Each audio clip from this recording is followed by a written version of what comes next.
Alam, may tao! Kuya! Kuya, gising! Okay ka lang ba? Detecting unstable vital signs. Nalunod ata siya. Octawan, tumawag ka ng security! Bilis! Roger, Roger. Sundan niyo ako. This way. Follow Octo. Hurry!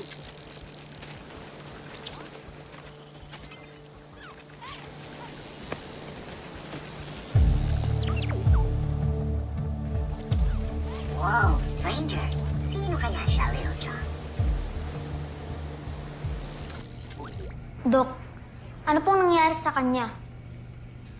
He's breathing, but unresponsive. Let's check for secondary drowning. Oo nga po, Dok. Parang nalunod po siya. Parang inanod lang po siya eh. Kailangan natin itong i-report kay Dr. Smith. Definitely. Little John, pwede mo na muna siyang iwan. Okay lang po. Magbabantay na lang po ko dito hanggang maging okay siya. Nakakaawa po kasi. Doc, magre-report po muna ako kay Dr. Smith. Go ahead.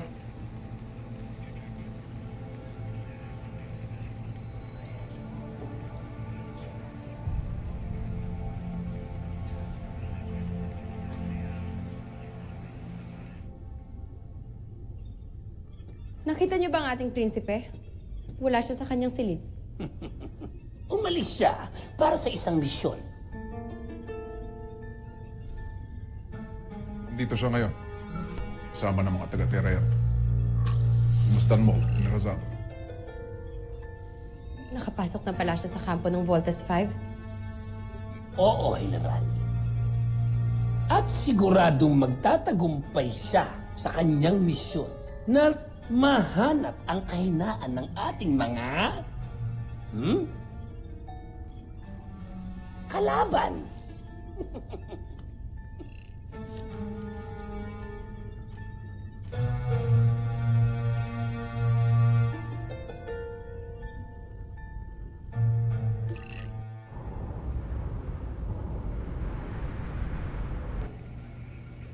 Kuya, bakit may security dito? Sabi kasi ni Dr. Smith, baka pagising niya, hostile guest siya. Mukhang bait niya nga eh. Alam mo naman si Dr. Smith, sigurista. Sige na.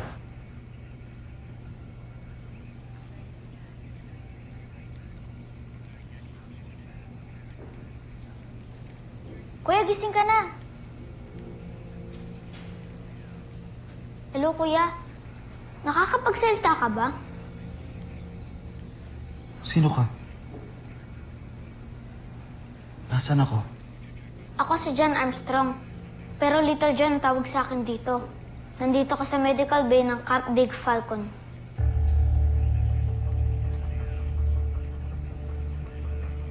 Camp Big Falcon?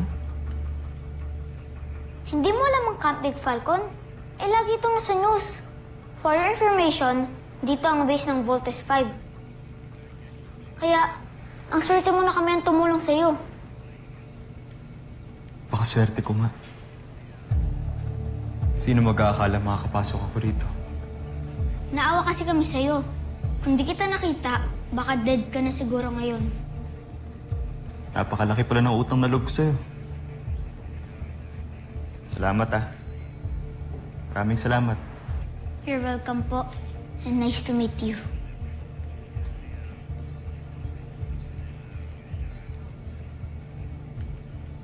Kuya, don't be rude po. Kapag may nakikipag-handshake sa'yo, dapat makipag-handshake ka rin as a sign of friendship.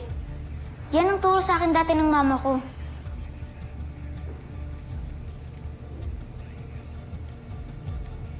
Little John!